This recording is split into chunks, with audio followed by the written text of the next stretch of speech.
Next നമ്മൾ discuss ചെയ്യുന്നത് data definition languages ആണ്. ഡാറ്റ ഡെഫിനിഷൻ ലാംഗ്വേജസ് എന്ന് പറയുമ്പോൾ നേരത്തെ ഞാൻ പറഞ്ഞതുപോലെ തന്നെ ഡാറ്റനെ എങ്ങനെ നമുക്ക് ഡിഫൈൻ ചെയ്യാം.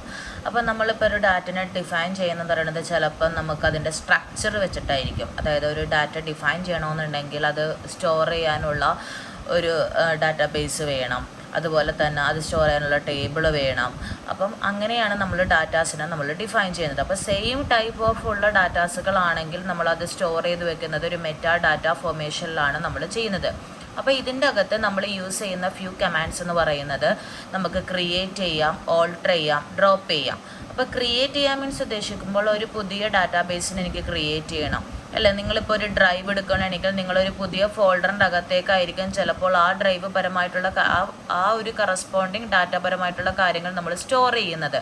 അപ്പോൾ അതേപോലെ തന്നെ നമ്മൾ എന്ത് ചെയ്യുന്നുണ്ട്, ഇവിടെ ഒരു ഡാറ്റാബേസ് ക്രിയേറ്റ് ചെയ്യണം, അതുപോലെ ടേബിൾ ക്രിയേറ്റ് ചെയ്യണം, പിന്നെ ടേബിളിനെ വേണമെന്നുണ്ടെങ്കിൽ ഡ്രോപ്പ് ചെയ്യാം, ഓൾറെഡി ക്രിയേറ്റ് ചെയ്തിരിക്കുന്ന ടേബിളിൽ എന്തെങ്കിലും ചേഞ്ചസുകൾ വരുത്താം. അതാണ് എന്തെന്ന് നമ്മൾ യൂസ് ചെയ്യുന്ന ഡാറ്റ ഡെഫിനിഷൻ ലാംഗ്വേജ് കമാൻഡ്സ് എന്ന് പറയുന്നത്. അപ്പോൾ ഫസ്റ്റ് വൺ ആണ് ക്രിയേറ്റ്. അപ്പോൾ ക്രിയേറ്റ് എന്ന് പറയുമ്പോൾ നമ്മൾ പറഞ്ഞായിരുന്നു ഡാറ്റാബേസ് ക്രിയേറ്റ് ചെയ്യാനും ടേബിൾ ക്രിയേറ്റ് ചെയ്യാനും വ്യൂ ക്രിയേറ്റ് ചെയ്യാനും ഒക്കെയാണ് നമ്മൾ ക്രിയേറ്റ് എന്ന് പറയുന്ന ഒരു കമാൻഡ് യൂസ് ചെയ്യുന്നത്. ഇപ്പം ആദ്യത്തെ കേസിൽ നമ്മളൊരു ഡാറ്റാബേസ് ആണ് ക്രിയേറ്റ് ചെയ്യുന്നത്. അപ്പോൾ എങ്ങനെയാണ് നമുക്കൊരു ഡാറ്റാബേസ് ക്രിയേറ്റ് ചെയ്യുന്നത്? നമുക്കറിയാം ക്രിയേറ്റ് ഡാറ്റാബേസിൻ്റെ പേര് അല്ലേ. അപ്പം നമ്മളിപ്പോൾ ഫോർ എക്സാമ്പിൾ പറയുകയാണെങ്കിൽ ഇപ്പം ഞാൻ ക്രിയേറ്റ് ചെയ്യാൻ പോകുന്ന സ്റ്റുഡൻറ്റ് എന്ന് പറയുന്ന ഒരു ഡാറ്റാബേസ് ആണെങ്കിൽ ഞാൻ എങ്ങനെ ക്രിയേറ്റ് ചെയ്യും? ക്രിയേറ്റ് ഡാറ്റാബേസ് നെയിമിൻ്റെ അവിടെ എന്ത് വരും? സ്റ്റുഡൻറ്റ് എന്ന് പറയും. എന്നിട്ട് എൻഡിങ് വിത്ത് സെമിക്കോളൻ ഇടണം. സെമിക്കോളൻ എൻഡ് ചെയ്താൽ മാത്രമേ എന്ത് ചെയ്യുള്ളൂ, ആ ക്വറി എൻഡിങ് ആണെന്ന് നമുക്ക് അറിയാനായിട്ട് പറ്റുള്ളൂ. പിന്നെ അടുത്തതാണ് ടേബിൾ ക്രിയേഷൻ. ടേബിൾ എങ്ങനെ ക്രിയേറ്റ് ചെയ്യാം? നമ്മളിപ്പോൾ ഡാറ്റാബേസ് ക്രിയേറ്റ് ചെയ്തേക്കണ പോലെ തന്നെയാണ് ടേബിൾ ക്രിയേറ്റ് ചെയ്യണം. അപ്പോൾ ടേബിൾ എന്ന് പറയുന്നത് അതൊരു ഫോർമാറ്റ് ഉണ്ടാകും അല്ലേ. അതായത് റോ ഉണ്ടാകും, കോളം ഉണ്ടാകും. അപ്പോൾ ഈ ഫീൽഡുകളെല്ലാം കൊടുത്താലാണ് നമുക്ക് എന്താകുന്നത്, ഒരു ടേബിൾ ഫോർമാറ്റിലേക്ക് അത് ഡാറ്റാസിനെ നമുക്ക് സോർട്ട് ചെയ്യാൻ വേണ്ടി പറ്റുള്ളൂ. അപ്പോൾ ഇവിടുത്തെ കേസിൽ എങ്ങനെ ക്രിയേറ്റ് ചെയ്യാം? ക്രിയേറ്റ് നമ്മൾ ഡാറ്റാബേസ് ക്രിയേറ്റ് ചെയ്യുന്ന പകരം ഇവിടുത്തെ ടേബിളാണ് ക്രിയേറ്റ് ചെയ്യുന്നത്. അപ്പോൾ ക്രിയേറ്റ് ടേബിളിൻ്റെ പേര് കൊടുക്കുക, അതിൻ്റെ അകത്തുള്ള കോളം ഫീൽഡ് വാല്യൂസുകൾ കൊടുക്കുക. ഫോർ എക്സാമ്പിൾ പറയുവാണ്, ഇപ്പം ഞാനിവിടെ പേഴ്സൺ എന്ന് പറയുന്ന ടേബിൾ ക്രിയേറ്റ് ചെയ്യുകയാണ്. അപ്പം നമുക്ക് എങ്ങനെ ക്രിയേറ്റ് ചെയ്യാം? ക്രിയേറ്റ് ടേബിൾ നെയിം ഇവിടെ എന്താ? പേഴ്സൺ. ബ്രാക്കറ്റിൽ ഞാൻ പേഴ്സണിന്, അതായത് പേഴ്സൺ എന്ന് പറയുന്ന ടേബിളിൽ ഞാൻ കൊടുക്കുന്ന കോളം നെയിമുകൾ എന്ന് പറയുന്നത് പേഴ്സൺ ID ഉണ്ട്, ലാസ്റ്റ് നെയിം ഉണ്ട്, ഫസ്റ്റ് നെയിം ഉണ്ട്, ഡേറ്റ് ഓഫ് ബർത്ത് ഉണ്ട്. എന്നിട്ട് ഞാൻ പേഴ്സൺ ID എന്ന് പറയുന്നത് ഒരു പ്രൈമറി കീ ആയിട്ടാണ് വെച്ചിരിക്കുന്നത്. അപ്പോൾ പ്രൈമറി കീ മീൻസ് എന്താ ഉദ്ദേശിക്കുന്നത്? അതൊരു യുണീക്ക് വാല്യൂസ് ആണ്. നമുക്ക് ആ കൊടുത്തിരിക്കുന്ന വാല്യൂസിനെ നമുക്ക് ചേഞ്ച് ചെയ്യാനായിട്ട് പറ്റില്ല. അതായത് റിപ്പീറ്റഡ് ആയിട്ട് നമുക്ക് വാല്യൂസ് വരാനും പാടില്ല. അതാണ് എന്തെന്ന് പേഴ്സൺ ID നമ്മൾ യുണീക്കായിട്ട് വെച്ചേക്കുന്നത്. അപ്പോൾ ഞാനിവിടെ എങ്ങനെ ടേബിൾ ക്രിയേറ്റ് ചെയ്യും? ക്രിയേറ്റ് ടേബിൾ നെയിം കൊടുത്തു, ബ്രാക്കറ്റിൻ്റെ അകത്ത് ആദ്യത്തെ കോളത്തിൻ്റെ പേര് എന്തായിരുന്നു? Person ID. അതിൻ്റെ ഡാറ്റ ടൈപ്പ് ഞാൻ കൊടുത്തത് ഇൻറ്റിജറാണ്. ഇൻറ്റിജർ കൊടുക്കുന്നത് കൊണ്ട് അതിന് നമുക്ക് സൈസ് ലിമിറ്റ് പറയണമെന്ന് നിർബന്ധവും ഇല്ല. ഇനി അടുത്തത് എന്താ? ലാസ്റ്റ് നെയിം കൊടുത്തു. നെയിം എന്ന് പറയുന്നത് ഞാൻ വാർക്കാറിലാണ് കൊടുത്തിരിക്കുന്നത്, കുറച്ചും കൂടി സൈസ് ലിമിറ്റ് മാക്സിമം ആകാൻ വേണ്ടി മാത്രം. അപ്പോൾ ഞാൻ വാർക്കാറിൽ കൊടുത്തു, അതിൻ്റെ സൈസ് കൊടുത്തു. പിന്നെ കോമ ഇട്ട് ഫസ്റ്റ് നെയിം കൊടുത്തു, അതിൻ്റെ ഡാറ്റ ടൈപ്പ് കൊടുത്തു, സൈസ് കൊടുത്തു. പിന്നെ ഇതിൻ്റെ ഒപ്പം തന്നെ നോട്ട് നൾ കൊടുത്തിട്ടുണ്ട്. നോട്ട് നൾ എന്ന് പറയുന്ന കമാൻഡ് നമ്മൾ പഠിക്കുന്നുണ്ട് ഡീറ്റെയിൽ ആയിട്ട്. അപ്പം നോട്ട് നൾ നമ്മൾ കൊടുക്കുന്നതെന്ന് വെച്ചിട്ടുണ്ടെങ്കിൽ ഈ ഫസ്റ്റ് നെയിം ഒരിക്കലും, ആ ഫസ്റ്റ് നെയിം എന്ന് പറയുന്ന കോളം ഒരിക്കലും ബ്ലാങ്ക് ആവാനായിട്ട് പാടില്ല. ഫസ്റ്റ് നെയിം കമ്പൽസറി ഇടണം, എങ്കിൽ മാത്രമേ എനിക്ക് അവിടെ ആ ടേബിളിൽ ഫോർമേഷൻ ചെയ്യാനായിട്ട് പറ്റുള്ളൂ. അപ്പോൾ ഫസ്റ്റ് നെയിം കമ്പൽസറി വേണമെന്ന് പറയാനാണ് നമ്മൾ എന്ത് കൊടുക്കുന്നത്? നോട്ട് നൾ എന്ന് പറയുന്ന കമാൻഡ് കൊടുക്കുന്നത്. പിന്നെ ഡേറ്റ് ഓഫ് ബർത്ത് എന്ന് പറയുന്ന ഡാറ്റ ടൈപ്പ് എന്ന് പറയുന്നത് ഞാൻ ഡേറ്റ് ആയിട്ടാണ് കൊടുത്തിരിക്കുന്നത്. പിന്നെ ഞാൻ പറഞ്ഞായിരുന്നു പേഴ്സൺ ID എന്ന് പറയുന്നത് എന്തായിട്ട് ആക്ട് ചെയ്യണമെന്ന് പറഞ്ഞാൽ പ്രൈമറി കീ ആയിട്ട് ആക്ട് ചെയ്യണം. അതായത് യുണീക്ക് വാല്യൂ. അതായത് ഇപ്പോൾ പേഴ്സൺ ID 1 എന്ന് പറഞ്ഞിരിക്കുന്നത് ID ഉള്ള വേറൊരാൾ ഉണ്ടാവാനായിട്ട് പാടില്ല. അപ്പോൾ ഞാൻ എങ്ങനെ കൊടുക്കണം? പ്രൈമറി കീ ബ്രാക്കറ്റിൽ ഏതാണോ എനിക്ക്, ഏത് കോളമാണോ എനിക്ക് വേണ്ടിയത് അതിനെ ഞാൻ എന്ത് ചെയ്തു? പേഴ്സൺ ID ആണ് ഇവിടെ വേണ്ടിയത്. അപ്പോൾ പേഴ്സൺ IDനെ ഞാൻ ബ്രാക്കറ്റിൽ കൊടുത്തു. ഇനിയിപ്പോൾ ഇങ്ങനെ കൊടുക്കുന്നതിന് പകരം എനിക്ക് എങ്ങനെ കൊടുക്കുക? ഇവിടെ നോട്ട് നൾ കൊടുത്ത പോലെ തന്നെ പേഴ്സൺ ID ഇൻറ്റ് കഴിഞ്ഞിട്ട് സ്പേസ് ഇട്ടിട്ട് പ്രൈമറി കീ എന്ന് പറഞ്ഞ് കൊടുത്തിട്ടുണ്ടെങ്കിലും അവിടെ വർക്ക് ചെയ്യുന്നതായിരിക്കും. അപ്പോൾ ഇങ്ങനെയാണ് നമ്മൾ എന്ത് ചെയ്യണത്? ടേബിൾ ക്രിയേറ്റ് ചെയ്യുന്നത്.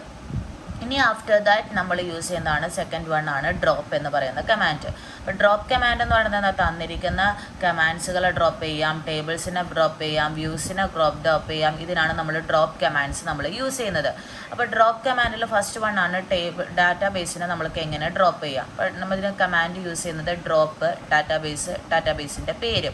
അപ്പോൾ ഇവിടെ ഡാറ്റാബേസ് ഞാനിവിടെ സ്റ്റുഡൻ്റ് എന്ന് പറഞ്ഞിട്ടാണ് ക്രിയേറ്റ് ചെയ്തത്. അപ്പോൾ എന്താ ഡ്രോപ്പ് ഡാറ്റാബേസ് സ്റ്റുഡൻ്റ് എന്ന് പറഞ്ഞിട്ട് ക്രിയേറ്റ് ചെയ്യുമ്പോൾ ആ ഡാറ്റാബേസിനെ ആയിരിക്കും നമുക്ക് എന്ത് ചെയ്യണത് ഡ്രോപ്പ് ചെയ്യുന്നത്. ഇനി ഒരു ടേബിളിനെ ഡ്രോപ്പ് ചെയ്യണമെന്നുണ്ടെങ്കിൽ എങ്ങനെ കൊടുത്താൽ മതി? Drop table name. ഇപ്പോൾ ഞാൻ പേഴ്സൺ എന്ന് പറഞ്ഞ ടേബിൾ ക്രിയേറ്റ് ചെയ്ത പോലെ തന്നെ ഡ്രോപ്പ് ടേബിൾ എന്ത് വരും? പേഴ്സൺ എന്ന് പറഞ്ഞ് കൊടുക്കുക. അപ്പോൾ എന്താ ടേബിളിനെ നമുക്ക് എന്ത് ചെയ്യാം? ഡ്രോപ്പ് ചെയ്യാം. ഇനി മൂന്നാമത്തെ കമാൻഡാണ് നമ്മുടെ ഓൾട്ടർ കമാൻഡ്. ഓൾട്ടർ എന്ന് പറയുന്നത് എന്താ? തന്നിരിക്കുന്ന ഡാറ്റാബേസ് സ്കീമാസിനെ നമുക്ക് എന്ത് ചെയ്യാം? മോഡിഫൈ ചെയ്യാം. അപ്പോൾ ഇവിടെ യൂസ് ചെയ്യുന്നത് ടേബിളിനെ മോഡിഫൈ ചെയ്യാനാണ് പോകുന്നത്. അപ്പോൾ ടേബിളിനെ മോഡിഫൈ ചെയ്യാനായിട്ട് നമ്മൾ 3 സെക്ഷൻസ് ആണ് നമുക്ക് പഠിക്കുന്നത്. ആദ്യം ടേബിളിലേക്ക്, അതായത് ഓൾറെഡി ഇപ്പോൾ ഒരു ടേബിൾ ഞാൻ പേഴ്സൺ എന്ന് പറഞ്ഞാൽ ക്രിയേറ്റ് ചെയ്തു. ആ ക്രിയേറ്റ് ചെയ്തിരിക്കുന്ന ടേബിളിൽ ഇപ്പോൾ ഫസ്റ്റ് നെയിമും ലാസ്റ്റ് നെയിമും വെച്ചിട്ടാണ് ഞാൻ ടേബിളിനെ ക്രിയേറ്റ് ചെയ്തിരിക്കുന്നത്. ഇതിൻ്റെ അകത്തേക്ക് എനിക്കൊരു മിഡിൽ നെയിമും കൂടി ആഡ് ചെയ്യണം. പക്ഷേ ഇനിയും എക്സിസ്റ്റിംഗ് ആയിട്ടുള്ള ടേബിളിൽ എനിക്ക് അവിടെ വീണ്ടും ക്രിയേറ്റ് ടേബിൾ എന്ന് പറഞ്ഞ കമാൻഡ് കൊടുത്ത് എനിക്ക് ആഡ് ചെയ്യാൻ ബുദ്ധിമുട്ടാണ്. അപ്പോൾ അതിന് വേണ്ടിയാണ് നമ്മൾ എന്ത് കൊടുക്കുന്നത്? ഓൾട്ടർ ടേബിൾ എന്ന് പറയുന്ന കമാൻഡ് കൊടുക്കുന്നത്. അപ്പോൾ അവിടെ നമുക്ക് ഒരു പുതിയ ഫീൽഡിനെയാണ് എനിക്ക് ആഡ് ചെയ്യേണ്ടത്. അപ്പോൾ കമാൻഡ് എങ്ങനെ കൊടുക്കണം? Alter table name add field name data type കൊടുക്കുക. ഇപ്പോൾ ഞാൻ പറഞ്ഞിരിക്കുന്നത് എന്തായിരുന്നു? മിഡിൽ നെയിമാണ് കൊടുക്കാൻ പറഞ്ഞിരിക്കുന്നത്. അപ്പോൾ എങ്ങനെ കൊടുക്കാം? ഓൾട്ടർ ടേബിൾ നെയിം ഇവിടെ എന്ത് വരും? പേഴ്സൺ. ആഡ് പുതിയ കോളത്തിൻ്റെ പേരെന്തായിരുന്നു? മിഡിൽ നെയിമിൻ്റെ ഡാറ്റ ടൈപ്പ് ഞാൻ വാർക്കാരായിട്ട് പറഞ്ഞു. ക്ലിയർ ആണോ? എന്നിട്ട് സെമിക്കോളൻ ഇടാം. അപ്പോൾ എന്ത് വരും? ഇതാണ് നമുക്ക് ടേബിളിലേക്ക് എന്ത് വരും? മിഡിൽ നെയിം എന്ന് പറയുന്ന ഒരു ടേബിൾ നമുക്ക് എന്ത് ചെയ്യാൻ വേണ്ടി കോളം എന്ത് ചെയ്യും? അവിടെ ആഡ് ചെയ്ത് വരും. ഇനി അടുത്തതാണ് ഡ്രോപ്പ് ചെയ്യുക. ഇപ്പോൾ എനിക്ക് ലാസ്റ്റ് നെയിം എന്ന് പറയുന്ന കോളം എനിക്ക് ഡ്രോപ്പ് ചെയ്യണമെന്ന് വിചാരിച്ചു. ആ കോളം ഓൾറെഡി ക്രിയേറ്റ് ചെയ്തിരിക്കുന്ന ടേബിളിൽ എനിക്കിപ്പോൾ ചെയ്ത് തന്നപ്പോഴാണ് എനിക്ക് ലാസ്റ്റ് നെയിം വേണ്ട, ഫസ്റ്റ് നെയിം മാത്രം മതി എങ്കിൽ ഞാൻ എങ്ങനെ ഡ്രോപ്പ് ചെയ്യും? ഓൾട്ടർ ടേബിളിൻ്റെ പേരെന്തായിരുന്നു? പേഴ്സൺ. ഡ്രോപ്പ് ഏതാ ഫീൽഡ് എനിക്ക് ഡ്രോപ്പ് ചെയ്യേണ്ട ഫീൽഡ് ഏതായിരുന്നു? Last name. അപ്പോൾ ലാസ്റ്റ് നെയിം എന്ന് കൊടുക്കുക. അപ്പോൾ എന്ത് ചെയ്യും? ആ ലാസ്റ്റ് നെയിം എന്ന് പറയുന്ന കോളം എന്തായി മാറും? റിമൂവായി മാറും. ഇനി അടുത്തതാണ് മോഡിഫൈ ചെയ്യുക. ഇപ്പോൾ ടേബിളിൽ ഞാൻ ഓൾറെഡി മിഡിൽ നെയിം എന്ന് പറഞ്ഞ് കൊടുത്തിരിക്കുന്നതിൽ ഞാൻ കൊടുത്തിരിക്കുന്ന വാർക്കാരാണ് കൊടുത്തിരിക്കുന്നത്. ഈ വാർക്കാരിനെ ഞാൻ ക്യാരക്ടറിലേക്ക് മാറ്റണം. അപ്പോൾ എങ്ങനെ കൊടുക്കും അത്? ഓൾട്ടർ ടേബിൾ നെയിം എന്താ ഇവിടെ വന്നിരിക്കുന്ന? പേഴ്സൺ. മോഡിഫൈ ഏത് ഫീൽഡിനെ എനിക്ക് മോഡിഫൈ ചെയ്യേണ്ടത്?